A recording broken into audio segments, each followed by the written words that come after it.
Olá. Bem, hoje nós, tal como eu havia prometido na aula passada, nós vamos começar a examinar o Código de Processo Civil propriamente dito. Vocês lembram que nós conseguimos concluir no final da aula passada o exame dos 4 institutos fundamentais do processo, né? Então, gente, o Código de Processo Civil está estruturado mais ou menos da seguinte maneira. Ele tem ali uns 7 artigos introdutórios, aqueles bem introdutórios mesmo, que vão dizer que o Código regulamenta o processo civil no Brasil, que ele é de aplicação em todo o território nacional, etc., né? E aí, imediatamente na sequência, o Código entra no capítulo referente às partes e seus procuradores. O que é muito natural, né, que o Código comece tratando dos sujeitos, das pessoas que vão participar do processo civil. Um pouco como no direito civil, o Código Civil também começa tratando dos sujeitos de direito, das pessoas, né? É claro que no processo civil, ele vai tratar das pessoas em juízo. E as pessoas em juízo recebem o nome técnico de partes, né? Então o Código vai iniciar tratando das partes, depois vai tratar do outro sujeito processual, que é o juiz, e na sequência daqueles que auxiliam o juiz, dos auxiliares, tá? Nós vamos observar a sequência do Código de Processo Civil e vamos tratar inicialmente das partes. Vocês vão ver que também aqui nesse assunto há muita semelhança entre o que se passa no direito civil, no processo civil, perdão, e o que se passa no direito material. Nunca percam de vista, para ficar mais fácil, que o processo civil é um instrumento do direito material, né? O processo civil não existe dissociado do direito material. Bom, professor, e daí? E daí que o Código, como nós vimos na aula passada, vai começar dizendo que podem figurar como partes no processo 3 categorias de sujeitos, ou de entes, se vocês preferirem, que nós já sabemos mais ou menos quais são as pessoas naturais ou físicas, se vocês preferirem, as pessoas jurídicas e os entes despersonalizados, aos quais a lei processual atribui capacidade de ser parte, né? Nós vimos na aula passada que tem alguns que, por razões de política processual, têm capacidade de ser parte atribuída por lei. Bom, tudo bem. Nós vamos começar, gente, falando um pouquinho sobre as pessoas naturais, primeiro, quando vão a juízo. Depois a gente fala das físicas e, por último, dos entes despersonalizados. Por quê? Porque as pessoas naturais, quando vão a juízo, podem trazer algumas questões. Quais? Primeira questão importante. Tal como no direito civil, no processo civil, nós vimos isso na aula passada, as pessoas também podem ser capazes ou incapazes quando vão a juízo, né? Quer dizer, o mesmo problema que surge no direito material vai surgir no processo civil. Capazes e incapazes, né?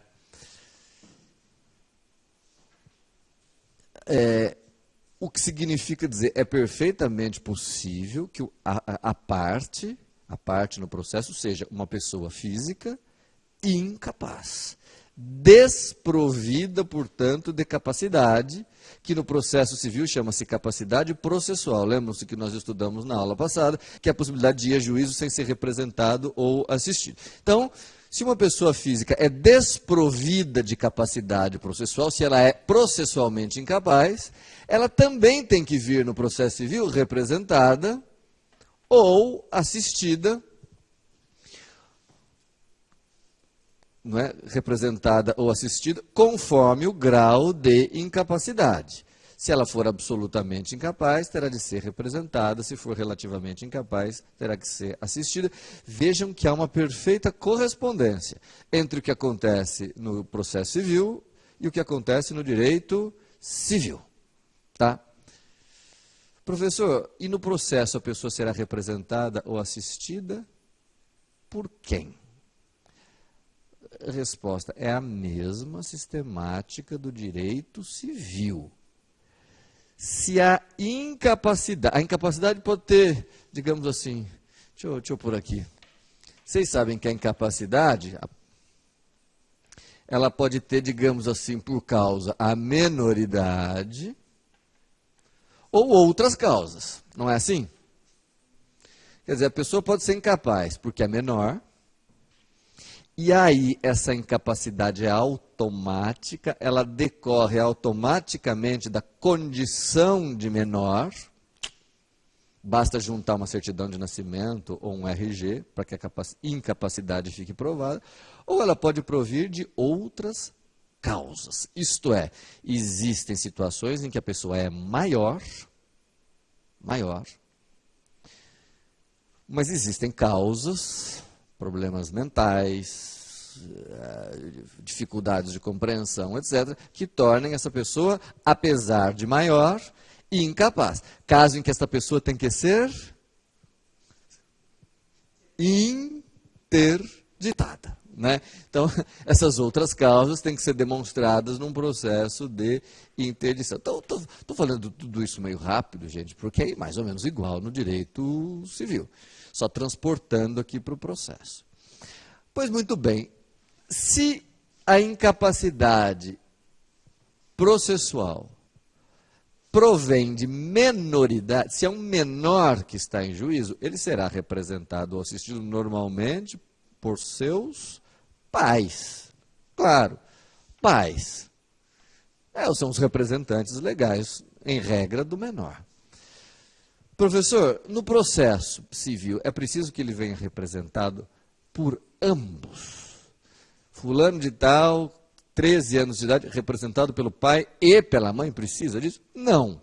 Basta que seja representado por um ou outro. Pode ser ou pelo pai ou pela mãe. Naturalmente, no entanto, se esses pais forem divorciados, separados, etc., normalmente quem representa o menor é aquele dos pais que tiver ficado com a guarda. Guarda. Professor, e se for guarda compartilhada? Aí pode ser qualquer um dos dois. Né?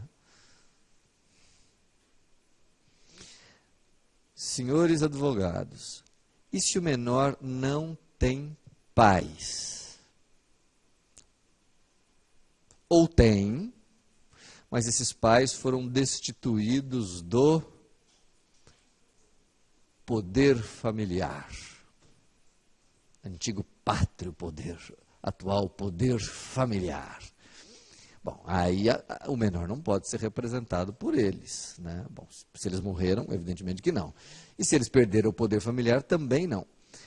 Se o menor, então, não tem pais ou os pais foram destituídos, a este menor tem que ser dado um tutor. Tutor. Tá? Então, tutor, gente, é uma figura relacionada com quem é incapaz em decorrência de menoridade e que não está sob poder familiar, ou porque os pais morreram, ou porque foram destituídos. Então, nesse caso, há necessidade de nomeação de um tutor. Existe um processo, que é o processo de tutela, para que esse menor seja posto sob tutela, a partir do que o tutor passa a representar ou assistir o menor. Já o maior, que seja interditado, portanto declarado incapaz, este tem que ficar sob os cuidados de um curador. Então nós não vamos confundir a figura do tutor, que é própria de menores, com a figura do curador, que é própria de maiores interditados. Tá?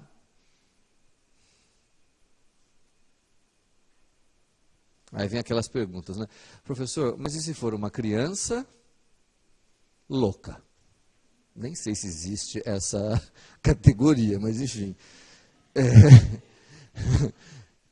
Bom, resposta. Se for uma criança, enquanto for menor, ela será representada ou assistida pelos pais, e na falta deles, pelo tutor. E quando ela completar 18 anos, se ela continuar louca, ela terá que ser interditada. E sendo interditada, passa a agir a partir de então o curador. Tá? A propósito, deixa eu fazer uma pergunta para vocês, mais como curiosidade. É possível interditar um menor? O que vocês acham? Hein? Bom, gente, vamos pensar um pouco. A interdição é um processo para declaração de incapacidade. Acontece que o menor já é incapaz. Agora, eu faria a seguinte observação. Me parece que não há interesse, falta interesse, para pedir a interdição de um menor com menos de 16 anos. Por quê? Porque com menos de 16 anos, esse menor já é absolutamente incapaz. Então, a interdição não teria nenhum resultado útil, porque ele já é absolutamente incapaz. Agora, me parece possível, sim, pedir a interdição de um menor entre 16 e 18. Com que fim? É que entre 16 e 18 ele é relativamente incapaz. E é possível pedir a interdição para que ele seja declarado absolutamente. Aí tudo bem. Aí eu acho que tem interesse. Não é? Agora, tudo isso é muito fácil, né? Tudo isso aí, mais ou menos, a gente tem a noção, porque é igual ao que se passa no direito civil. Né? Então, a gente pode dizer com uma certa tranquilidade que o processo civil, no que concerne à capacidade do seu sujeito, reproduz, sem grandes novidades, o que se passa no direito civil. Né? Talvez o ponto interessante que a gente deva abordar aqui é o seguinte: e se, gente, acontecer de haver necessidade num determinado processo, participar um incapaz que esteja, ainda que temporariamente, desprovido de representante legal.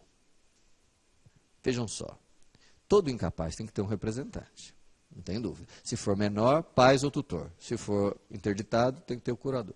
Mas pode haver um certo lapso de tempo, vocês vão concordar comigo, em que o incapaz fique sem representante. Vamos supor, o menor perdeu os pais.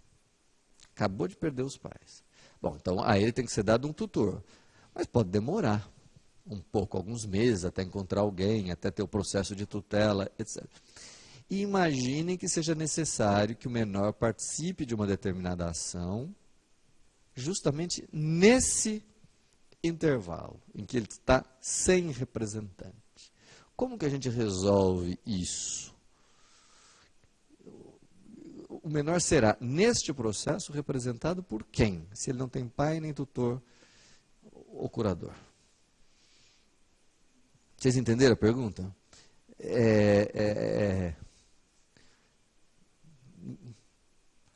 Quem representará ou assistirá um incapaz no intervalo de tempo, maior ou menor, durante o qual ele estiver sem representante? Essa é a pergunta. Bom, primeiro, gente, não é Ministério Público. Eu não tenho dúvida que o Ministério Público atuará no processo, mas atuará como fiscal da lei, não como representante legal do incapaz. Não é papel do Ministério Público. Então, a quem caberá essa tarefa? O Código de Processo Civil trata de uma figura que até existe no direito material também, mas vai nos interessar o aspecto processual dessa figura, que se chama, é uma figura importante para nós, que se chama curador especial. Então, é a primeira vez aqui no nosso curso que nós nos deparamos com uma figura processual importante. Como eu disse, existe curador especial, também pode existir no direito material. Mas é claro que para nós vai interessar o papel do curador especial no âmbito, por causa da nossa matéria, no âmbito do processo civil. Esse curador especial é uma figura processual importante. Porque nós vamos ver, gente, que ele pode ter diversas funções no processo civil. Em diversas circunstâncias, em diversas situações, pode haver necessidade de nomeação de curador especial. Tá? Agora, uma primeira situação que eu queria que vocês, então, soubessem de nomeação de curador especial é essa. Essa qual? Para quem será dado curador especial? Quando que o juiz nomeará curador especial? Acabei de falar. Em favor do incapaz, sem representante legal. Tá? Essa é uma primeira hipótese. Em favor do incapaz, sem representante legal. Professor, onde que está isso? Isso está no artigo 9º. Esse artigo 9º é um artigo importante, porque é ele que vai meio que elencar os papéis, né, as funções do curador especial. Um deles é esse, em favor do incapaz, sem representante. Agora eu paro aqui um momento para pedir uma coisa para vocês. Vocês lembram que eu falei em algumas aulas anteriores que um dos problemas do direito é que às vezes os nomes podem gerar confusão. Aqui eu alerto para o seguinte, por favor, gente, não me confundam curador especial, que é essa figura que nós vamos estudar, que tem uma série de funções, com a figura do curador, né? Não vou dizer curador, que não é especial, do curador simples. Porque, vejam, eles têm funções muito diferentes, mesmo no que concerne aos incapazes. Vejam só, o curador normal, tem que função? O curador normal é o representante legal daquele que foi interditado. Tá? Então, nós temos uma pessoa maior, mas que por alguma causa tornou-se ou é incapaz. Então, ele precisa ser interditado e a ele é dado um curador, que passa a representar este incapaz, tanto nos atos da vida civil, quanto em eventual processo no qual esse incapaz participe.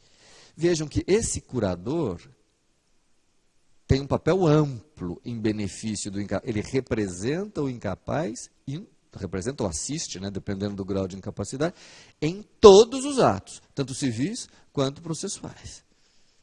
Tá? Ele não tem, digamos, uma função temporária, ou limitada, ou restrita. Ele é o representante legal do interditado. Tudo bem? Esse é o curador normal. O curador especial, gente, ele tem um papel mais limitado. Porque ele é nomeado em favor do incapaz, estamos falando do processo civil, ele é nomeado em favor do incapaz, que precisa ser parte, e está temporariamente desprovido de quem o represente. Então, ele tem uma atuação limitada em dois aspectos. Primeiro, ele tem uma atuação temporária. Por que temporária? Ele só atua em favor do incapaz enquanto para esse incapaz não for nomeado um representante definitivo. Vocês estão entendendo? Então, sei lá, o juiz percebe no processo que tem ali um incapaz cujos pais morreram e que não foi posto sob tutela. Bom, como resolver? O juiz nomeia um curador especial. Quando vier aos autos a informação de que foi nomeado um tutor para a criança, a partir desse instante, essa criança passará a ser representada pelo tutor. E o curador especial não precisa mais, muito obrigado. Agradecemos a colaboração, mas não precisa mais. Tá? E depois, este curador especial no processo adquire poderes de representar o incapaz temporariamente, como nós vimos, e dentro do processo em que ele foi nomeado. Ele não adquire poderes de representação geral do incapaz. Ele tem uma função processual naquele processo em que ele estiver atuando em favor do incapaz. Então dá para a gente dizer que é uma limitação tanto temporal quanto de atuação, né?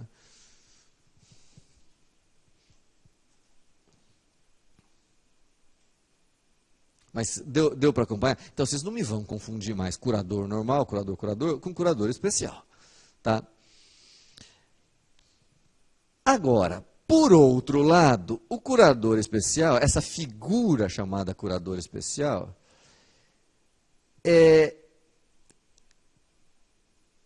uma figura da qual o Código de Processo se vale para uma série de funções. Uma delas é essa que eu pus na lousa. Tem lá um incapaz, sem representante, dá-lhe curador especial. Mas há, neste mesmo artigo 9º, que eu pus na lousa, outras hipóteses em que vai haver necessidade de nomeação de curador especial. Então vejam que o curador especial vai acabar podendo assumir, num processo, papéis variados conforme as circunstâncias. Só para que vocês entendam bem. Neste caso, quando o curador especial é dado em favor do incapaz, ele vai atuar em que qualidade? O curador especial vai ter que papel no processo? Representante provisório, representante legal provisório, temporário, de quem está sem representante legal. Tá? Uma segunda hipótese, muito assemelhada à primeira, para não dizer quase igual, é a seguinte. Pode acontecer, gente, na carreira de vocês vão encontrar isso, pode acontecer o seguinte, que o processo tenha a participação de um incapaz, que tenha representante. Tá? Tem pai, ou tem tutor, ou tem curador. Porém, justamente neste processo em que ele está participando, o interesse do incapaz conflita, colide, justamente com o do seu representante legal, gerando com isso uma incompatibilidade neste processo de que o representante represente o incapaz. Tá? Então, uma segunda hipótese é a de conflito entre o incapaz e seu representante. Pode ocorrer.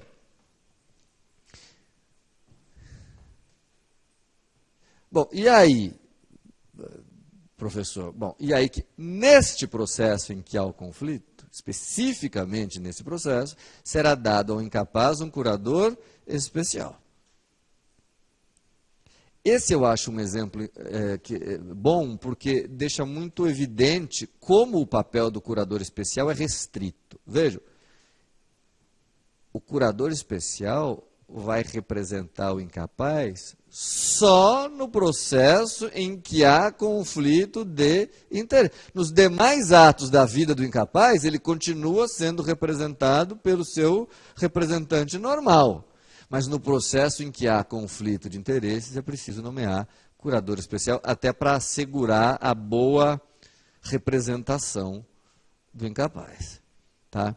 Eu vou lhes dar alguns exemplos, porque às vezes é difícil a gente visualizar situações de conflito, mas elas não são tão raras. Querem ver?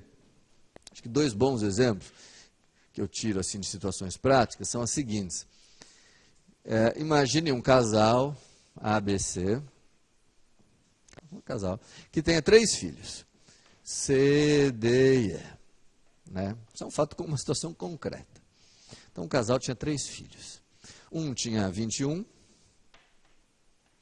o outro tinha 19 e o outro tinha 5. Então, sei lá, a mulher tinha tido um filho com 19 anos de idade, depois teve outro filho com 20 e pouco, e aí teve outro filho com 40.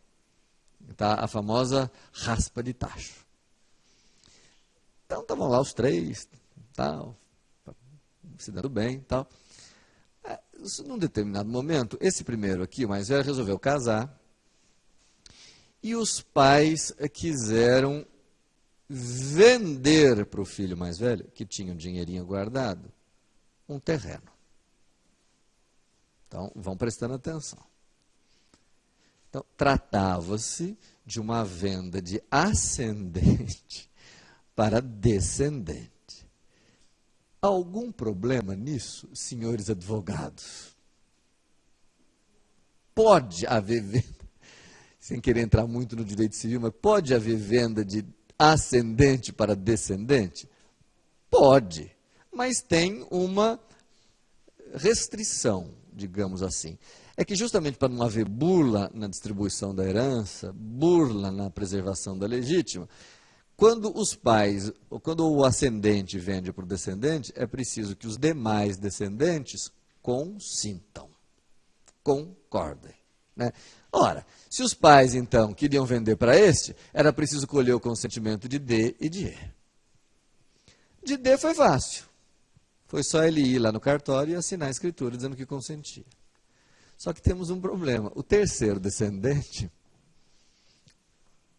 tem 5 anos. Ele até entendeu a situação e queria consentir. Não, pai, eu ponho o dedinho e assino. Mas ele não pode validamente consentir, uma vez que ele tem 5 anos. A minha pergunta é, o que fazer? Professor, emancipa. Como vocês se lembram, a emancipação é só depois dos 16 anos. Ele tem 5. O professor espera ele completar 18. Bom, faltam 13 anos. Não tem uma solução um pouco mais eficaz? Tem. Como é que se faz quando alguém precisa consentir, mas não pode consentir? Só tem um jeito: ir a juízo pedir o suprimento judicial do consentimento. Tá?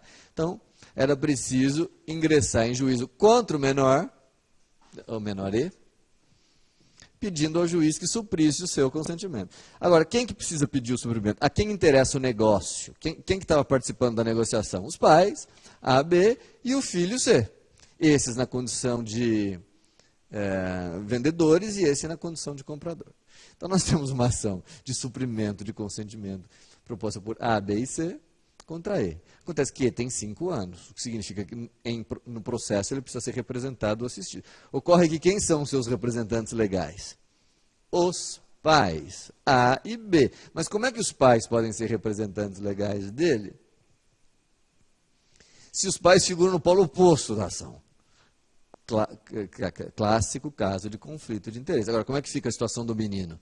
Precisa destituir os pais do poder familiar? Nada disso. Neste processo em que há o conflito de interesse, e especificamente neste processo, é dado ao menor um curador especial, cujas funções, repetindo, ficam restritas apenas a esse processo. Nos demais atos da vida civil, no dia a dia, o incapaz continua sendo representado pelos pais.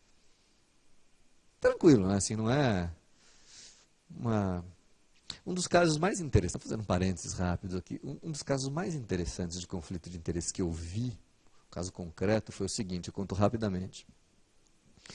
Um rapaz e uma moça se conheceram e, muito rapidamente, resolveram morar juntos.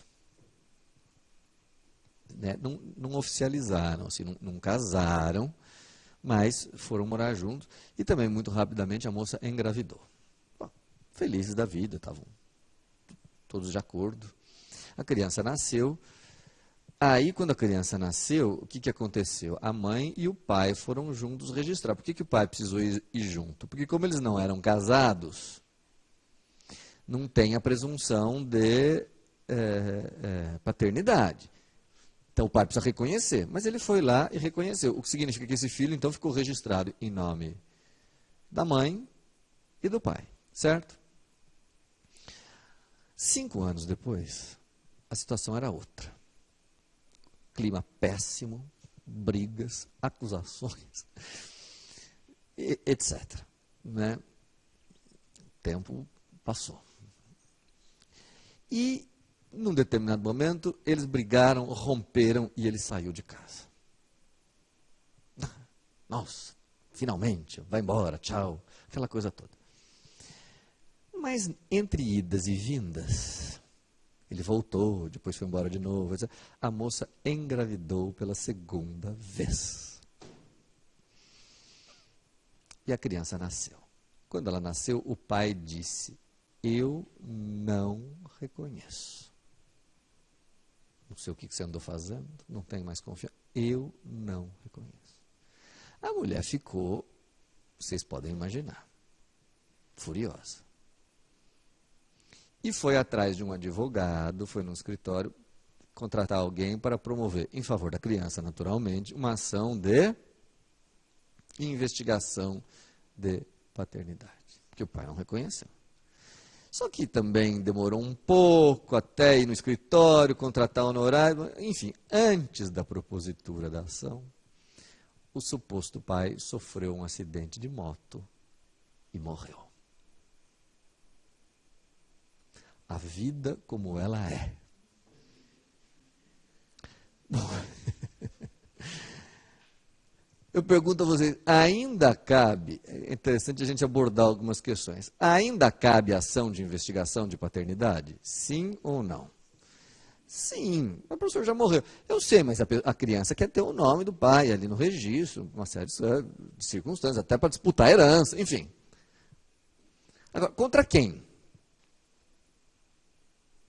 Naturalmente não pode ser contra o morto. O morto não é mais sujeito de direitos, é sempre bom lembrar. Né? Haveria inclusive dificuldades de citação. Muito cuidado, aqui é a primeira vez que eu vou falar isso, eu vou falar isso outras vezes. Já que nós estamos falando de sujeitos do processo, vocês vão ver que um dos sujeitos possíveis do processo civil é um ente despersonalizado chamado espólio. O que é o espólio? É o conjunto de bens deixados por quem morreu. Uma vez, no entanto, que o espólio é conjunto de bens, o espólio só pode figurar como parte em ações que tenham um cunho estritamente patrimonial. Porque ele é bem, é um conjunto de bens. Tá? Então, uma ação de cobrança, reparação de danos, tudo bem. O espólio pode participar. Mas a investigação de paternidade não pode. Por que não? Porque o cunho principal pode até ter reflexos patrimoniais, mas o cunho principal da investigação de paternidade, não sei se vocês concordam comigo, é um cunho pessoal, que é o saber se é filho ou não é filho. Então, aí, nesses casos, quem é que figura como parte se o suposto pai já morreu? Resposta: os herdeiros do morto. Né? Não o espólio, mas os herdeiros do morto. Agora, vamos pensar comigo, então. Depois eu volto aqui. Quem teve que propor a ação foi o irmão menor. O irmão menor. O irmãozinho pequeno, recém-nascido. Tá? Que, naturalmente, só podia propor essa ação representado pela mãe, que é a representante legal dele, que sobrou.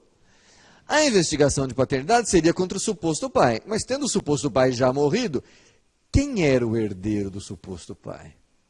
O irmão mais velho. Este sim reconhecido. O irmão maior. É estranho, né? Uma investigação de paternidade. Agora, naturalmente, não é para o irmão maior ser reconhecido pai. É o irmão maior na condição de herdeiro do suposto pai. Agora, quem é o representante? O irmão maior também era pequeno. Quem seria o representante legal? A mãe. Agora, como era possível que a mãe pudesse, ao mesmo tempo, no mesmo processo, figurar como representante legal do autor e representante legal do réu? Manifesta incompatibilidade. Qual foi a solução, então? Bom, como o irmão menor propôs a ação já representado pela mãe, para o irmão maior foi necessário nomear um curador especial. Tá? Agora, reparem, prestem atenção no seguinte, só voltando um pouquinho. Nesta segunda hipótese também, não sei se vocês percebem, essa segunda hipótese, no fundo, é muito semelhante à primeira.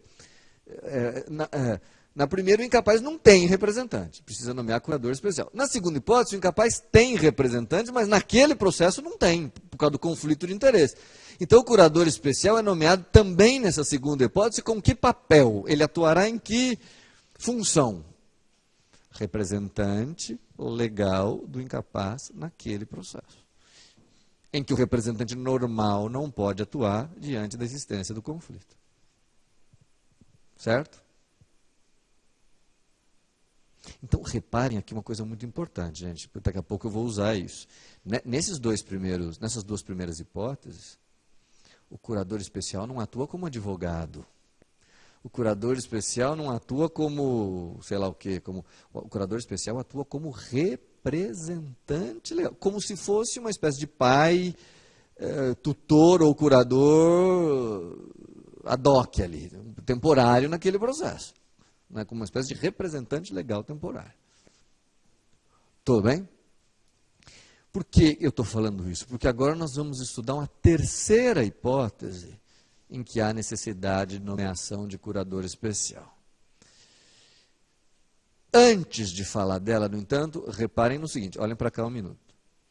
Vocês concordam que nessas duas primeiras hipóteses aqui, o incapaz pode estar ou no polo ativo, o incapaz pode ser autor. Ou, eventualmente, o incapaz pode estar no polo passivo. O incapaz pode estar em qualquer polo. O que significa dizer que o curador especial poderá atuar em favor do incapaz autor ou em favor do incapaz réu. Nessa terceira hipótese que eu vou começar a tratar com vocês agora, está escrito no código, será dado incapaz ao réu preso. Essa é uma hipótese que às vezes a gente esquece. Será dado curador especial ao réu preso. Bom, aqui, gente, nós estamos diante de mais uma hipótese de nomeação de curador especial, mas um curador especial que vai ter um papel muito diferente do papel que ele tinha nas duas primeiras hipóteses. Vamos entender por quê. Primeiro, aqui o curador especial é para o réu. Se o autor estiver preso, não tem curador especial. É só quando o preso for o réu. Tá? Primeira coisa. Segunda coisa importante. Uma pessoa presa não se torna, em decorrência disso, incapaz. Então, a pessoa presa não precisa de representante legal. O que significa dizer, portanto, que o curador especial nomeado em favor do réu preso não atuará como seu representante legal. Ele terá uma outra função, terá um outro papel. Qual o papel, professor? Por que precisa nomear? Resposta. Pela seguinte razão.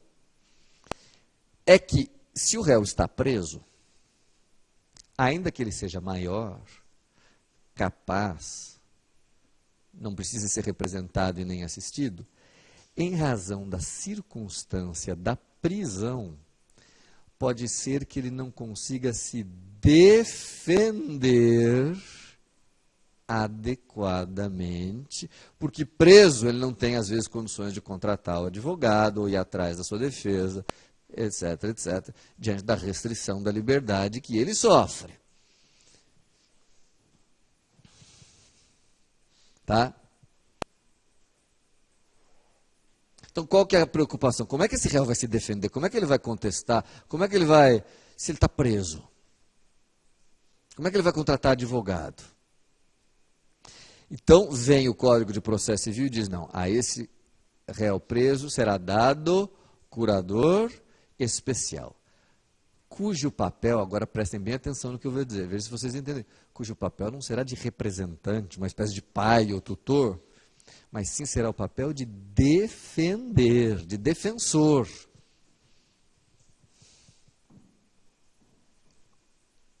Deste réu preso.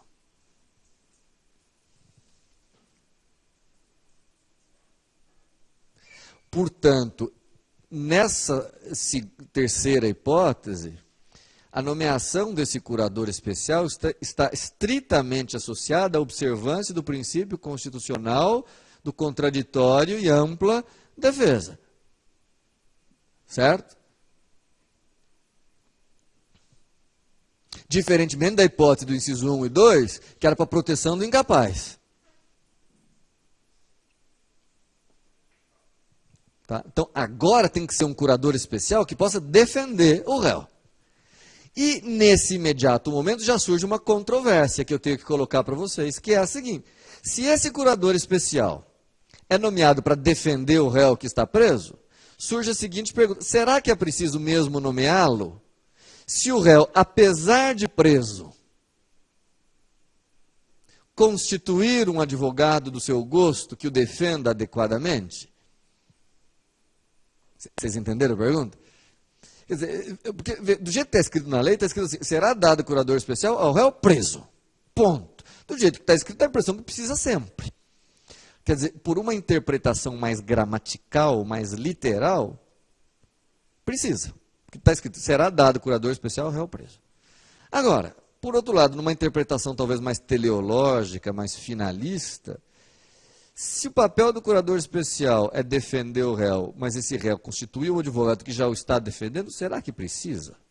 Seria a primeira pergunta que nós teríamos que enfrentar. O que vocês acham? Qual interpretação é melhor? Eu não sei, tem prevalecido a finalista. Que eu acho que parece... Realmente, se o réu, do seu gosto, constitui um advogado, me vem um advogado com uma contestação técnica, bem elaborada, etc., eu acho que não precisa do curador especial. Só que o juiz tem que ficar de olho. Se o juiz perceber que aquele advogado já não está mais atuando bem ou já não está mais atuando, aí vai precisar do curador especial.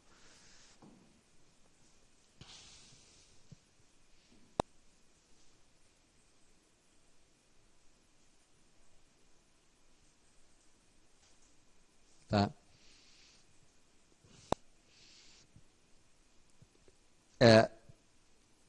Até aqui tudo bem? Quarta hipótese de nomeação.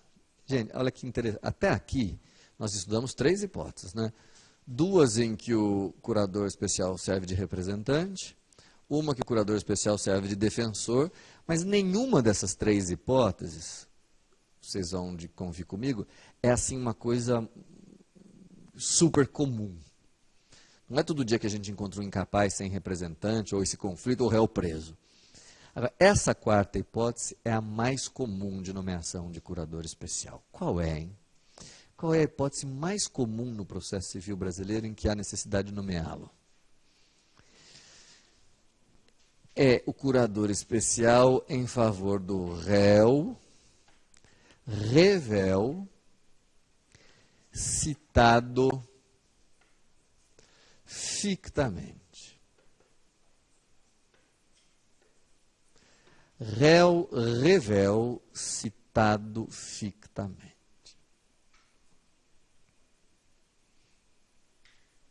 Então, vamos tentar entender qual vai ser o papel do curador especial nessa quarta hipótese. Antes de mais nada, eu destaco o seguinte: esse curador especial da quarta hipótese é um curador especial que estará sempre associado à figura do réu.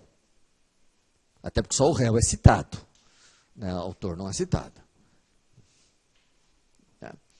Agora, eu destaco aqui, para a gente poder entender, 2 palavrinhas.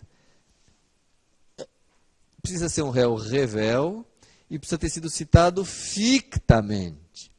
Gente, olhem para cá um minuto para vocês não errarem.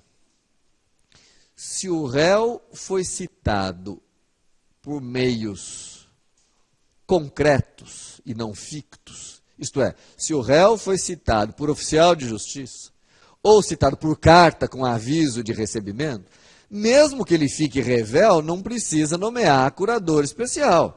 Ele se defende se ele quiser. Se ele foi citado pessoalmente e não quis comparecer, ele é revel e azar o dele, não tem curador especial, coisa nenhuma. A necessidade de curador especial surge quando a citação tiver sido ficta. Senhores processualistas, o que é uma ou quais são as citações fictas que pode haver no processo civil? Uma é bastante conhecida de todo mundo, que é a citação por edital.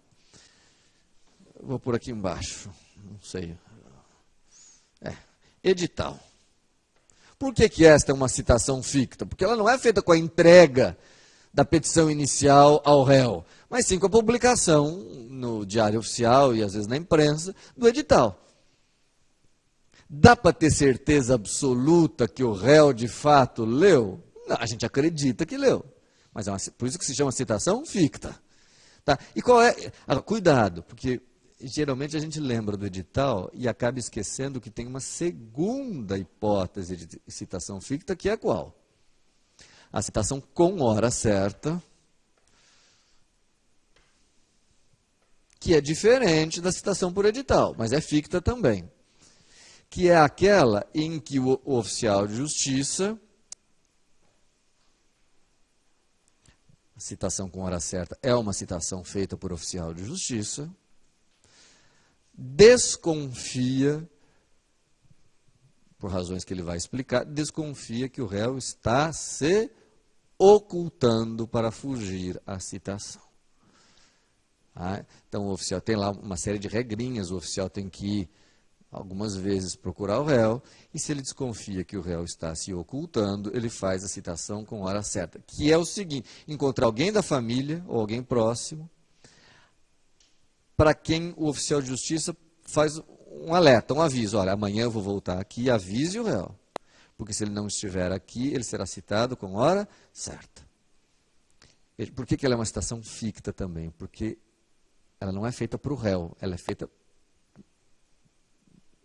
por uma outra pessoa. Né? Então, vocês concordam que em ambos os casos não dá para ter certeza absoluta que ela chegou ao conhecimento do réu? Tá?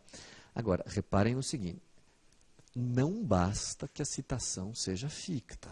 Porque se a citação foi ficta e o réu aparecer, comparecer, isso significa que ele tomou conhecimento da existência do processo, supriu qualquer vício de citação, e aí não há necessidade nenhuma de curador especial.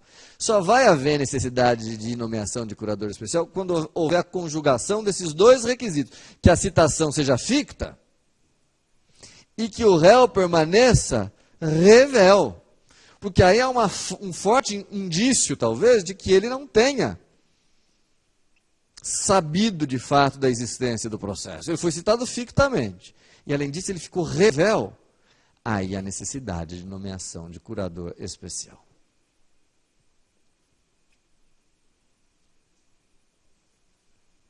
Estão acompanhando o meu raciocínio? Agora eu vou dar um passo além, tentando esmiuçar ainda mais isso. Se o curador especial só é nomeado quando o réu fica revel, isso significa que, feita a citação ficta, seja por edital, seja com hora certa, o juiz não pode nomear o curador especial de imediato. Porque pode ser que, apesar de a citação ter sido ficta, o réu se apresente. E se ele se apresentar, não tem curador especial. É primeiro preciso esperar para ver se o réu vai ou não ficar revel. O que significa que o juiz precisa esperar todo o prazo de contestação. E só quando este prazo de contestação terminar e se verificar que o réu realmente ficou revel, só então o juiz nomeará curador especial. Então, estou falando uma coisa que pouca gente fala, mas eu preciso falar. A nomeação do curador especial ocorre quando o réu já está revel. Isto é, quando já transcorreu in albis o prazo de resposta.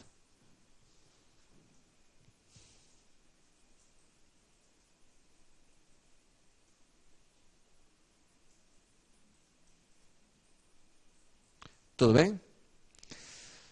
Professor, mas e aí? Qual vai ser o papel desse curador especial? Nós vimos que o curador especial pode ser representante ou pode ser defensor. Esse curador especial em favor de alguém que foi citado fictamente, não se defendeu, esse curador especial fará qual papel? O de defensor do réu. Defensor do réu. De um réu que já está, repito mais uma vez, de um réu que já está revel. Só que, e aqui é uma peculiaridade do processo civil brasileiro, a este curador especial é dado o dever, como se diz isso, a esse curador especial compete, tá, não é facultativo, é obrigatório o curador especial oferecer contestação em favor do réu citado fictamente. Tá, então, caberá ao curador especial oferecer contestação. Agora, vocês concordam se eu disser que a contestação do curador especial é oferecida quando já transferirá ao curador especial oferecer contestação? Agora, vocês concordam se eu disser que a contestação do curador especial é oferecida quando já transcorreu o prazo de contestação normal? Ele já é revel. Então, o curador especial está contestando depois que já transcorreu o prazo normal, mas a lei brasileira permite. E qual é o efeito dessa contestação do curador especial? Bom, primeiro, algumas observações. Esse curador especial não é alguém contratado pelo réu. Porque o réu está sumido, está em local incerto, não sabido, ou está se ocultando. Esse curador especial, então, às vezes não tem contato com o réu. Não tem importância, porque vocês estão cansados de saber que o curador especial é uma daquelas pessoas, ou uma daquelas situações em que se admite que a contestação não seja específica, mas sim feita por... A contestação do curador especial, se ele não tiver elementos, pode ser feita por negativa geral. O que quer dizer uma contestação? Professor, o que é isso, contestação por negativa geral? Só lembrando. É que a regra geral das contestações é de que ela tenha que ser específica. Isto é, compete ao réu impugnar, gente, vocês são advogados, compete ao réu impugnar especificamente os fatos narrados na inicial, um por um. Mas como o curador especial está numa situação especial, porque ele não conhece o réu, admite-se que ele conteste por negativa ou negação ou negativa geral, dizendo, ó, tudo que o autor está dizendo eu contesto, eu impugno, sem ser de maneira específica. E, agora, por favor, ouçam o que eu vou dizer, isso gera uma confusão que vocês não podem cometer. Olhem para cá um minuto. Se o processo já tem um curador especial, é porque o réu já está revel. Ele já perdeu o prazo. Tá? Mas esse curador especial deve contestar, ainda que por negativa geral. Tudo bem? Essa contestação do curador especial, afasta os efeitos da revelia. O réu continua revel. Ele não apareceu, ele é revel. Mas ele não suportará, não sofrerá os efeitos da revelia, porque ele foi citado fictamente, e sendo citado fictamente, tem que ter um curador especial que contestará, ainda que por negativa geral. Então, deixa eu ver se eu fui claro.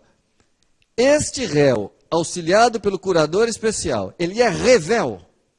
Sim, o curador especial só é nomeado em favor, está escrito na lei, em favor do réu revel. Ele tem que ser revel.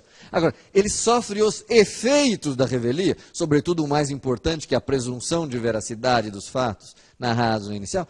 Não, porque o curador especial contesta em favor dele, ainda que por negativa geral, e essa contestação afasta os efeitos dessa revelia, fazendo com que o ônus da prova continue sendo do autor, sem que o juiz presuma a verdade do que o autor está dizendo. Então, o autor vai ter que provar o que ele disse na inicial. Muito difícil, não? Então, reparem que nós estudamos 4 hipóteses de nomeação especial, se eu não estou enganado. Incapaz sem representante, quando há conflito, réu preso e réu revel. Reparem que está 2-2. Nas 2 primeiras hipóteses, o curador especial não atua como advogado, como defensor, mas sim como representante legal. Ao passo que nas duas últimas, o curador especial atua como defensor do réu.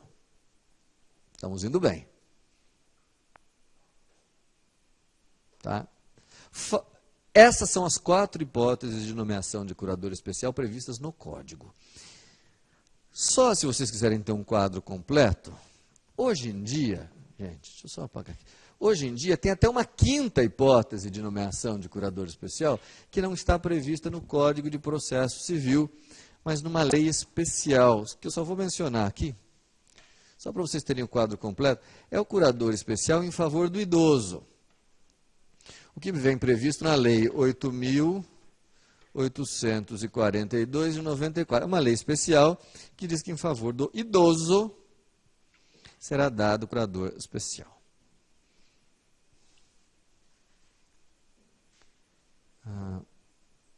Bom, só fazendo algumas observações sobre essa última hipótese. Depois a gente volta para examinar as mais importantes. Primeiro, gente, idoso. Quem é idoso? Existe um dia muito importante na vida de uma pessoa, de um ser humano, porque ele vai dormir e acorda idoso. Que é quando ele completa 60 anos. Tá? Professor, quer dizer que se tem alguém com mais de 60 anos precisa de curador especial? Claro que não. Tá? A lei tem que ser, do jeito que ela está escrita, dá essa impressão. Mas ela tem que ser interpretada. A pessoa pode ter 100 anos e está no pleno gozo das suas faculdades. Não precisa de curador especial nenhum. O juiz só vai dar... Sabe qual que foi o cuidado que a lei precisou ter aqui? Como é que eu vou dizer isso para vocês? É que é muito comum acontecer o seguinte. Às vezes o idoso vai se tornando incapaz. Vocês concordam comigo? O idoso vai se tornando incapaz. Por quê? Vai perdendo como chama isso? Vai perdendo a lucidez, né? Vai perdendo a capacidade, etc. Só que quando a pessoa é idosa, já de muita idade, é muito raro que a família a interdite por conta disso. A interdição é mais comum com pessoas mais jovens. As pessoas mais velhas, isso é como se isso fizesse parte do desenrolar natural. Então, o que acaba acontecendo? O idoso, às vezes, é incapaz, mas não está interditado, portanto, não tem um curador. E qual é o temor da lei, qual é o temor da justiça? Que o idoso, enquanto parte, já esteja incapaz, mas não tenha representante legal, porque não foi interditado. É nessa circunstância, e tão somente nessa circunstância, que a esse idoso precisa ser dado um curador especial. Isto é, ao idoso que não esteja mais no gozo das suas plenas faculdades mentais, naturalmente. E que não esteja interditado. Porque se ele estiver interditado, ele já vai ser representado por quem? Senhores advogados. Se ele for interditado, ele será representado pelo seu curador. Aí não precisa de curador especial. Agora, se ele é um idoso que está incapacitado, mas não foi interditado, ad cautela nomeia-se um curador especial, que vai então atuar em que papel? Se ele é um incapaz, mas por não ter sido interditado, não tem representante legal. Esse curador especial vai atuar em que papel? Representante legal do idoso. Protegendo-o.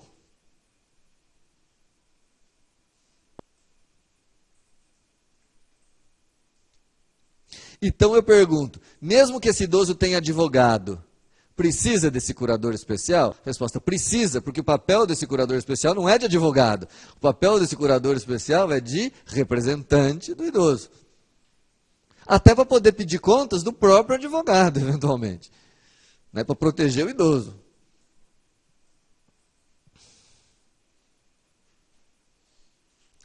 Portanto, 3-2. Professor, o que é isso? Algum resultado? Não, 3-2, porque são 5 hipóteses que eu enumerei de curador especial. 3 em que o curador vai ser representante legal. Quais são? Incapaz menor, sem representante. Incapaz menor, quando há conflito. E o idoso. Tá? São os extremos da vida, né? Que precisa de um representante legal. E as duas hipóteses do réu preso e do réu revel citado fictamente, em que o curador especial vai ter papel de defensor. Tá? Daqui a pouco nós vamos ver o que o curador especial pode ou não pode fazer no processo, que tipo de atuação ele tem, mas antes eu aproveito esse retrato que eu formei para vocês, para então dizer o seguinte: então, gente, falar uma coisa que pouca gente fala também. Quem que pode ser curador especial num processo? Qualquer pessoa. Precisa ser advogado? Precisa ser defensoria? Quem compete exercer o papel de curador especial? E a resposta só pode ser depende de qual a hipótese. Porque se tratar de um curador especial, cuja função é de ser representante legal do menor ou do idoso, aí quem pode ser curador especial é qualquer pessoa ligada ao incapaz. Pode nomear como curador especial um irmão? Pode. Pode nomear como curador especial um tio, um pai, sei lá quem, um parente, um amigo? Pode, porque aí o curador especial tem papel de representante. E para ser representante não precisa ser advogado. Tá? Então, nas hipóteses 1, 2 e 5, incapazes e idosos, qualquer pessoa pode ser curador especial. É um representante legal. Agora, se a hipótese for de réu preso ou réu citado fictamente, aí o curador especial não é representante legal. O curador especial é o quê? Defensor. Portanto, tem que ser alguém provido de capacidade postulatória, porque vai exercer papel de defensor. Antigamente, qualquer advogado podia ser. Hoje em dia, por força de lei, a que órgão, a que instituição compete exercer a função de curador especial nessas hipóteses 3 e 4? Há uma entidade que se chama Defensoria Pública. Tá? É função institucional da Defensoria Pública exercer o papel da curadoria especial. Tá? Mas nessas hipóteses em que o curador especial é defensor do réu.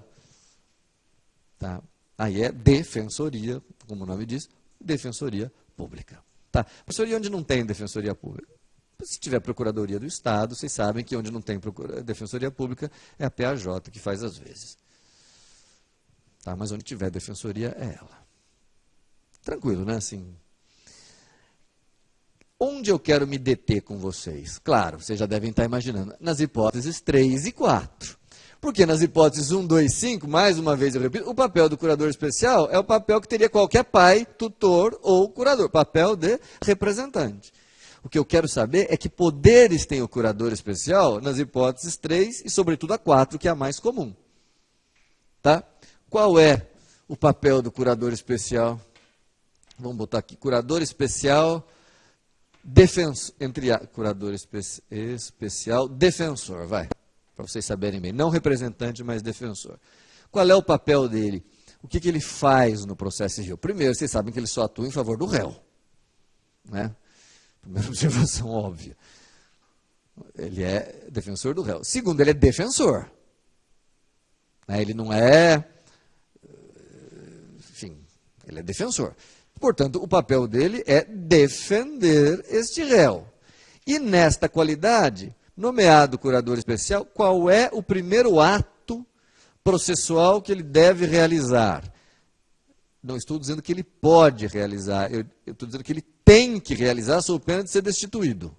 Qual é o ato de defesa por esse papel dele é de defensor? Qual é o ato que ele tem que apresentar? ele tem que contestar em favor do réu, revel, ou preso. Oferecer contestação.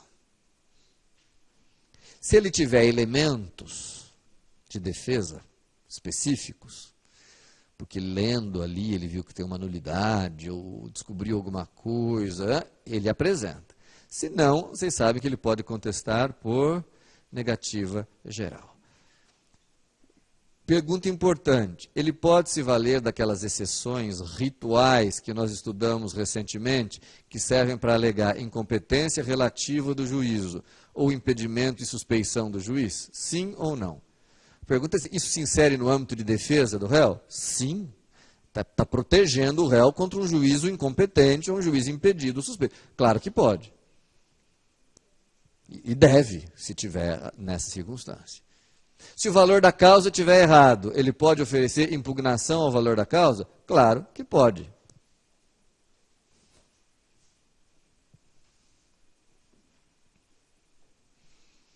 Agora, ele pode reconvir. Vocês sabem o que é. Bom, só lembrando que reconvenção não é contestação. A contestação é peça de defesa. Reconvenção, embora seja uma das formas de resposta do réu, ela refoge ao âmbito do direito de defesa, porque ela já é uma peça de contra-ataque.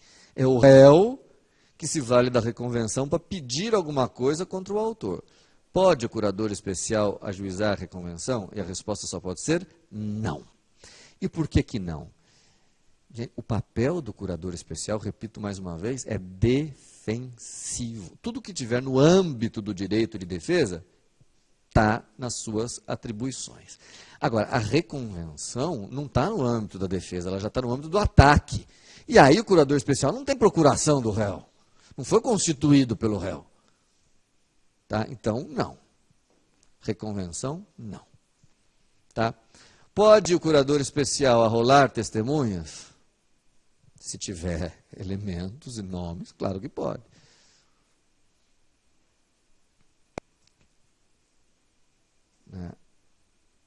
Que mais? A gente até pode ter como regra assim, a coisa da defesa, né? O curador especial pode defender o réu. Não tem, em regra, o curador especial age como defensor. O curador especial não pode entrar com ação em favor do réu. Por exemplo, pode entrar com reconvenção? Não, reconvenção já tem natureza de ação. Pode entrar com ação declaratória incidental? Não, porque isso já é uma ação. Tá? Agora, pode recorrer o curador especial? Pode ou não? Resposta: pode. Tem que recorrer? Não. Depende se ele achar que tem alguma viabilidade o recurso. Aí já fica um pouco digamos, como se chama isso? No critério do curador especial. Se ele achar que tem alguma viabilidade o recurso, um bom curador especial deve recorrer. Mas se ele achar que a sentença está certa, o que ele vai fazer? Também não precisa esgotar todos os meios. Né? Tudo bem? Só uma observação final sobre a força e o poder do curador especial. A gente fala sempre muito do processo de conhecimento, né, que ele tem que contestar e tudo mais. Mas se a gente partir para o processo de execução, posso falar uma palavrinha sobre o processo de execução e curador especial? Reparem no seguinte: primeiro, se é execução hoje em dia, se se trata de execução, hoje em dia é fundamental, senhores processualistas, que a gente distinga muito bem a execução fundada em título judicial da execução fundada em título extrajudicial. Antigamente, essa diferença era menor, porque o procedimento era igual. Mas hoje em dia, os procedimentos são muito diferentes. Porque, veja, a execução, vamos pensar aqui, execução. Se ela é de título extrajudicial, olha só, extrajudicial. Bom, isso significa que esse título não foi produzido em nenhum processo prévio, antecedente. A execução cria, portanto, um processo novo. Novo processo. E se é um novo processo, nessa execução por título extrajudicial, é preciso que o executado seja, se é um novo processo, é preciso que ele seja citado. E aí eu pergunto, essa citação pode ser ficta? Na execução? Ah, professor, eu acho que não, porque aí tem que tomar os bens da pessoa. E não pode acontecer de o executado sumir, desaparecer, mas a gente saber onde estão os seus bens? Claro que é possível. Então, pode haver citação ficta na execução? Claro que sim. A citação pode ser ficta. Perfeitamente. A única citação, só lembrando, que não pode haver em processo de execução é a citação por carta. Citação por carta em execução, não. Mas todos os demais tipos de citação existem. E se ela for ficta, precisa nomear curador especial? Resposta: precisa também. Tem até súmula do STJ, súmula 196, STJ. Tá? Ao executado citado fictamente, será nomeado curador especial.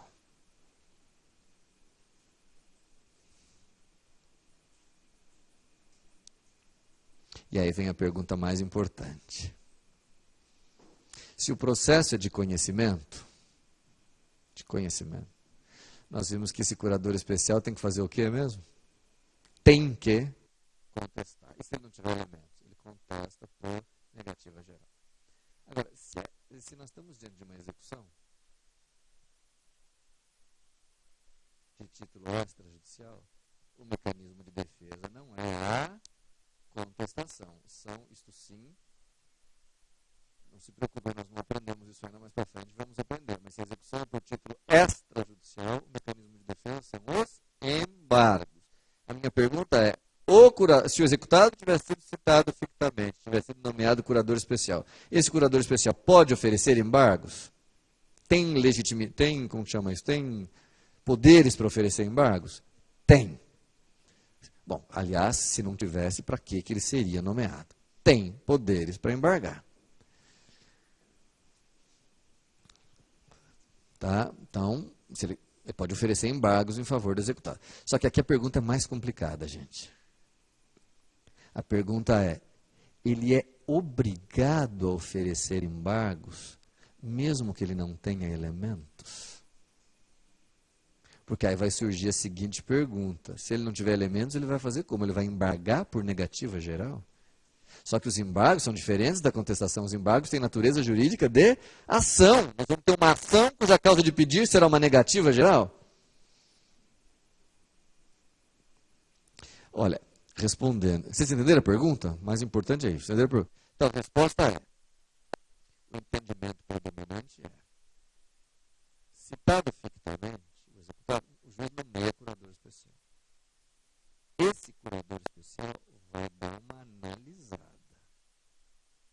Se ele tiver elementos, se ele encontrar elementos de defesa, ele deve embargar. Tem poderes para isso, justamente para alegar essas matérias. Mas se ele não encontrar elementos, ele não deve embargar, uma vez que não se admitem embargos por negativa geral. Tá? Não se admitem embargos por negativa geral. E por que não se admite? Por que não é como a contestação? Porque embargos não é a mesma coisa que contestação. Embargos têm natureza jurídica de ação. Então, professor, se ele não tiver elementos, o que ele faz? Ele vai fazer uma petição para o juiz dizendo, excelência, deixe de oferecer embargos porque não tenho elementos. No entanto, continuarei acompanhando o processo, quero ser intimado de tudo, e se ele perceber que os direitos do executado não estão sendo respeitados, ele toma as providências, mas não vai embargar. Deu para entender? Maravilha. Agora, se a execução é por título judicial,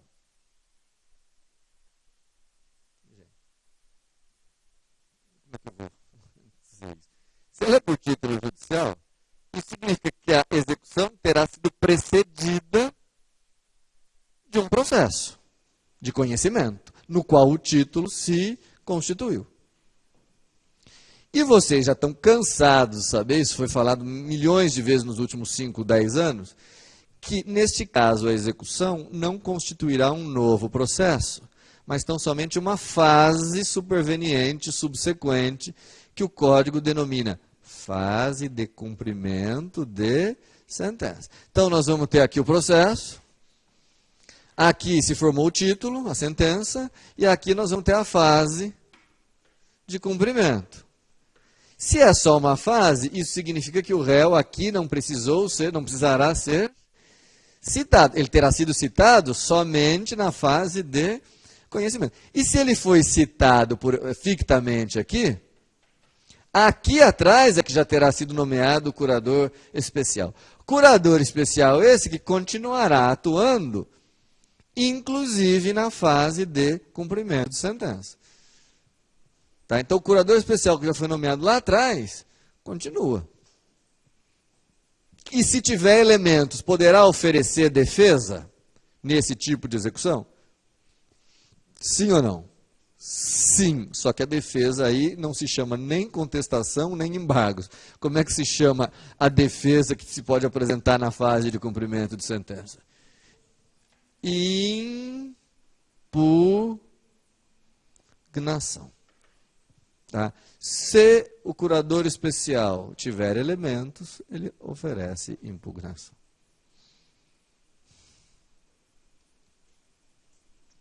Eu acho que com isso deu para vocês terem mais ou menos um panorama geral do curador especial no processo civil, não? Falta eu falar uma palavrinha, só que é a seguinte, professor. Faltou você dizer o seguinte, você enumerou aí um monte de hipóteses de nomeação de curador especial. 5, pelo menos. A minha pergunta é, professor, então ele é uma pessoa importante no processo, seja atuando como representante, seja atuando como defensor. Professor, o que acontece se num processo devia ter havido nomeação de um curador especial, mas não houve, e o processo correu sem essa nomeação?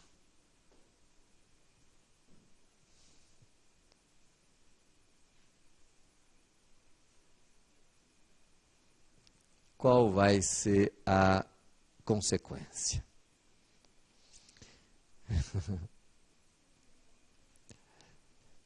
A resposta é: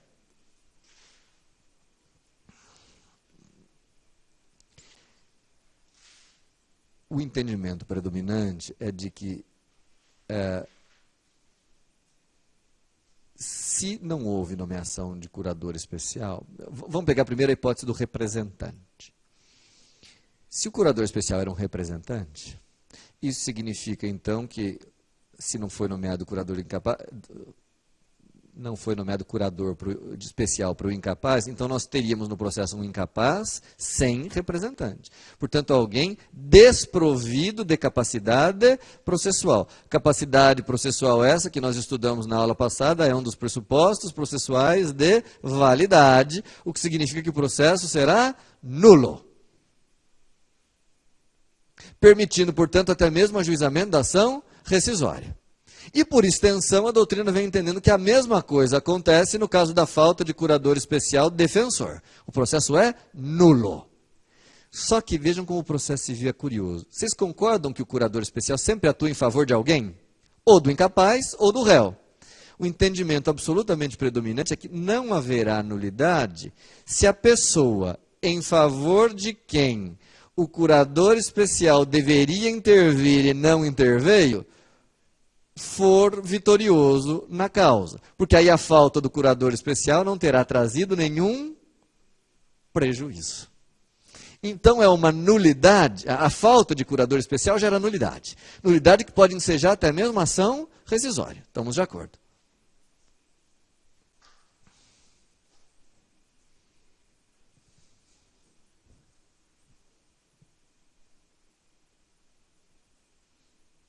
Tá? Mas não se declarará essa nulidade, não se reconhecerá essa nulidade, se não tiver havido prejuízo porque a pessoa que seria beneficiada com a intervenção do curador especial, mesmo sem ele, obteve êxito. Dá para entender isso? Uma coisa que eu esqueci de falar, que eu falo agora, é o seguinte: lembram que eu disse para vocês que o papel do curador especial é um papel estritamente defensivo. Certo? O papel do curador especial é defensivo. Nas hipóteses 3 e 4, lá do em favor do réu, é o papel defensivo. Nessa condição de defensor, normalmente o curador especial não pode entrar com ação em favor do réu, mas apenas defender. Não pode reconvir, não pode entrar com declaratório incidental, etc. Mas eu mesmo aqui, ao falar do processo de execução, disse que se a execução é por título extrajudicial e o curador especial consegue elementos, ele pode opor embargos. Qual é a natureza jurídica dos embargos? Os embargos têm natureza jurídica de ação. Eis uma ação, os embargos, eis uma ação de que o curador especial pode se valer. Os embargos de devedor. Se ele tiver elementos, repito. E por que vocês acham que, nesse caso, o curador especial pode entrar com a ação? O que esse caso tem de diferente? É que os embargos, gente, não sei se vocês concordam comigo, ele tem natureza jurídica de ação. Mas é uma ação que serve para que finalidade? É uma ação de cunho estritamente defensivo. É uma ação que tem o executado para se defender na execução de título extrajudicial.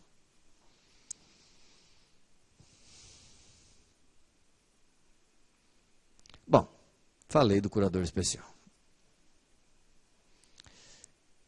Agora, só para a gente poder recuperar e retomar, por que eu entrei nessa coisa do curador especial? Por que eu comecei a falar disso? Professor, é o que eu também estou me perguntando. Por quê?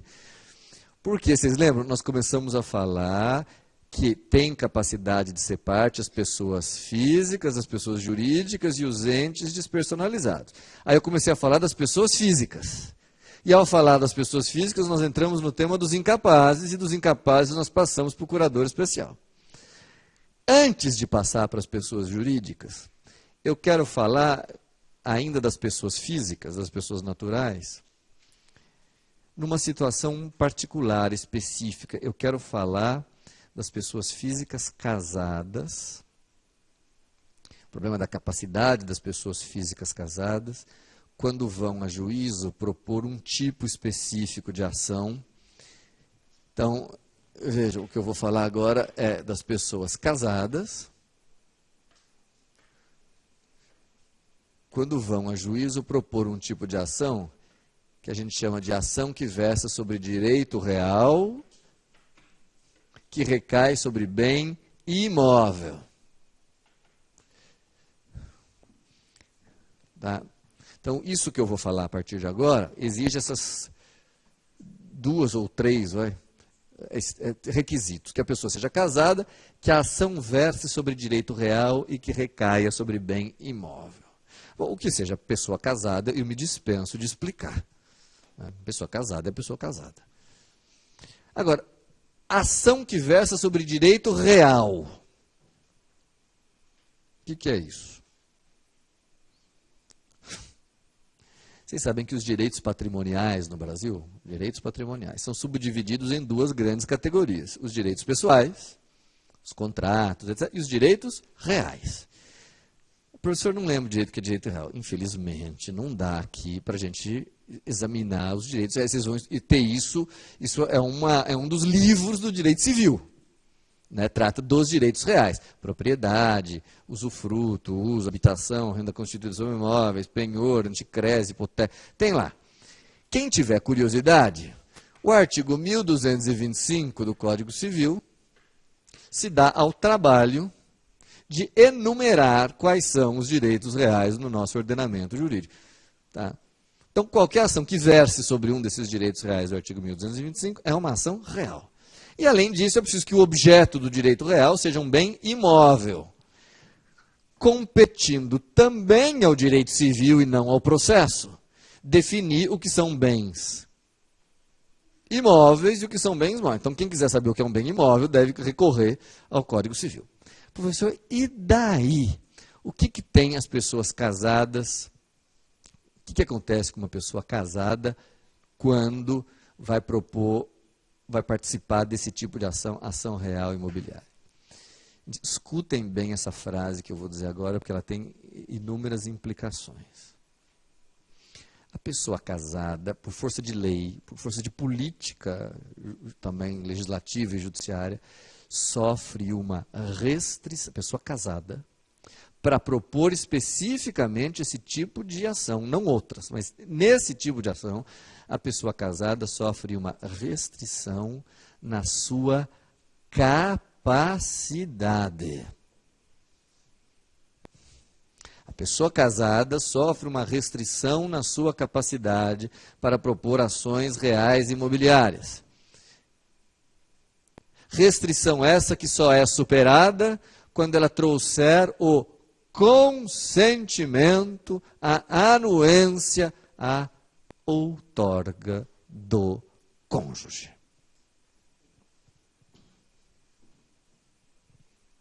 Tá? Então, nesse tipo de ação, é preciso que a pessoa casada traga a outorga do cônjuge, outorga essa que se chama outorga uxória. Outorga uxória quer dizer outorga do cônjuge.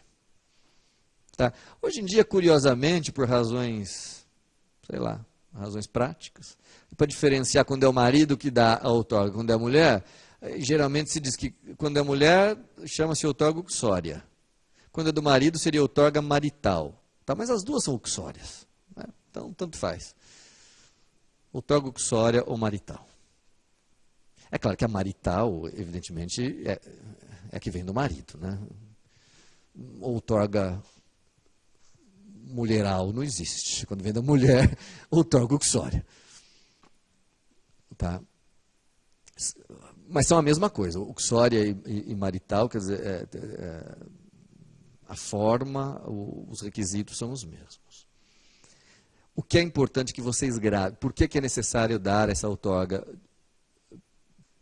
para a pessoa casada que vai propor esse tipo de ação? Porque a pessoa casada, repito mais uma vez, sofre uma restrição na sua, não é na sua legitimidade, é na sua capacidade. Tá? Antes de avançar, dizer como é que funciona isso na prática, nos mínimos detalhes, que eu quero fazer isso com vocês, deixa eu só lembrá-los do seguinte, que hoje em dia, quando uma pessoa se casa, pode escolher um entre 5 regimes. Quais? De bens. Quais? Bom, se ela não disser nada, o regime legal é o da comunhão parcial de bens. Tá? Mas, se as pessoas preferirem, podem casar no regime da comunhão universal. Tem esse regime novo, um pouco confuso, de participação nos aquestos. Tá, tudo isso vocês vão estudar no direito civil, naturalmente. Participação nos aquestos. E tem o regime da separação,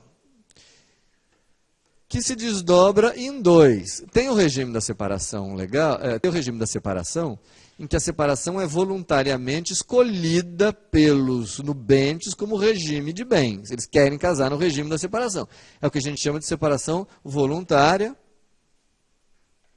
também chamada separação absoluta. Tá certo? E tem o regime da separação, que não é escolhido pelos cônjuges, mas imposto por lei quando verificadas determinadas circunstâncias.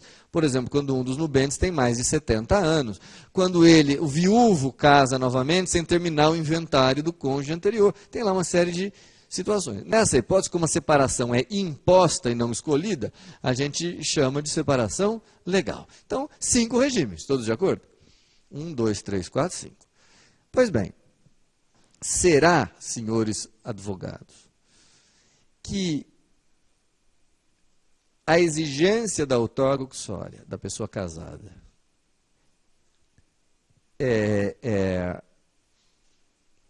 ocorre, seja qual for o tipo de regime, ou será que a identificação do regime é importante para saber se precisa ou não de outorga uxória? Bom, vocês sabem. No Código Civil antigo, Código Civil de 16, o regime era irrelevante, precisava de outorga uxória sempre. Mas no regime atual não é assim. Tem um regime de bens dentre esses 5 que estão na lousa, que se a pessoa casa nele, automaticamente, pela simples adoção desse regime, automaticamente estará dispensada a mútua exigência de outorga uxória nas ações reais imobiliárias. Qual é? O regime da separação, mas muito cuidado, é o regime da separação voluntária ou absoluta de bens. É este de baixo. Portanto, é um regime que pressupõe a existência de um pacto. É uma separação voluntária, escolhida. Pressupõe, portanto, que os nubentes celebrem um pacto antinupcial, estabelecendo a separação como regime. Caso em que não é preciso dizer mais nada, da simples adoção desse regime decorre a dispensa mútua recíproca de outorga uxória de um para o outro. Sim? Ótimo. Agora, deixa eu ser bem claro aqui. Tem um outro regime aqui, que é o da participação nos aquestos,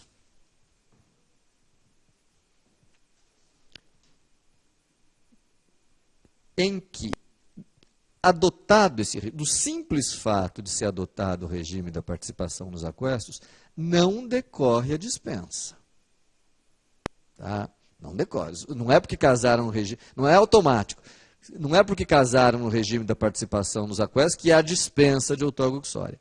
Mas, se for esse o regime escolhido, é possível que os nubentes, no pacto, expressamente se outorguem mútua dispensa. Então, deixa eu ver se eu fui claro. Qual é a diferença, então, senhores alunos, do regime da separação voluntária para o regime da participação nos aquestos no que concerne a outorga uxória? É que no da separação voluntária, casou nesse regime, não precisa dizer mais nada. Já há automaticamente a dispensa. O da participação nos aquestos, feito o pacto antinupcial, do simples fato de ter sido adotada a participação nos aquestos, não decorre a dispensa. Mas é possível que os nubentes expressamente consignem essa dispensa, e essa dispensa será válida desde que conste expressamente do pacto.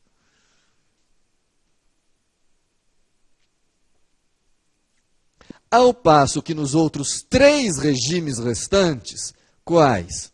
Comunhão parcial, comunhão universal e separação legal, não pode haver dispensa, nem mesmo expressa, de outorga uxória.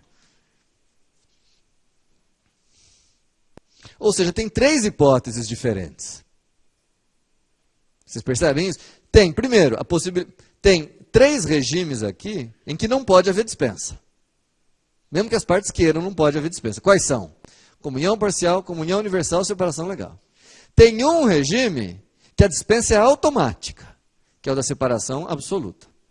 E tem um regime em que é possível a dispensa, mas ela tem que constar expressamente, que é o regime dos aquestos. Participação nos aquestos.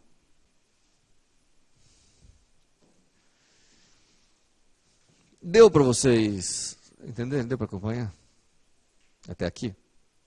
Pois muito bem. Agora, para vocês entenderem como é que isso funciona, eu só vou introduzir o assunto, na próxima aula a gente continua. Mas vamos imaginar uma situação concreta primeiro. Vamos imaginar um imóvel, tem que ser imóvel, lembram? Um imóvel cujo proprietário seja A. Tá? Como é que a gente identifica que é A? Em se tratando de imóvel, a gente pede uma certidão do registro de imóveis e figura lá A como proprietário. E vamos imaginar que A seja casado com B. Tá? Porque também, se não for casado, não surge o problema. E vamos imaginar que esse terreno esteja indevidamente ocupado por C, de tal sorte que haja necessidade de mover contra ele uma ação reivindicatória. Eu estou escolhendo a ação reivindicatória como modelo, gente. Ação reivindicatória, a gente estuda isso mais em direito civil, ação reivindicatória é a ação que tem o proprietário para reaver o bem de quem quer que com ele esteja. É diferente da ação possessória. A ação possessória é a ação que tem o possuidor. A reivindicatória é a ação que tem o proprietário para reaver o bem de quem quer que com ele indevidamente seja. Portanto, é uma ação fundada em que direito? De propriedade. E o direito de propriedade, eu acho que é o mais evidente direito real que nós temos no nosso ordenamento jurídico. Portanto, nós estamos diante de uma ação real e imobiliária, porque versa sobre um terreno. E o autor é casado. Aí surge, então, a pergunta: como é que fica esse polo ativo? Quem que a gente põe, senhores advogados, nesse polo ativo? Os dois, o marido e a mulher? Só o marido, só a mulher, tanto faz? Como é que fica? Tem que ver alguma coisa? Depende de... Bom, a resposta só pode ser depender. Não é tão, infelizmente, não é tão simples. Né? Muita gente, na prática, não sabe disso que eu vou falar daqui para diante, e chuta, põe os dois, na dúvida traz todo mundo, enfim, mas não é assim. Vamos ver como é que é o certo.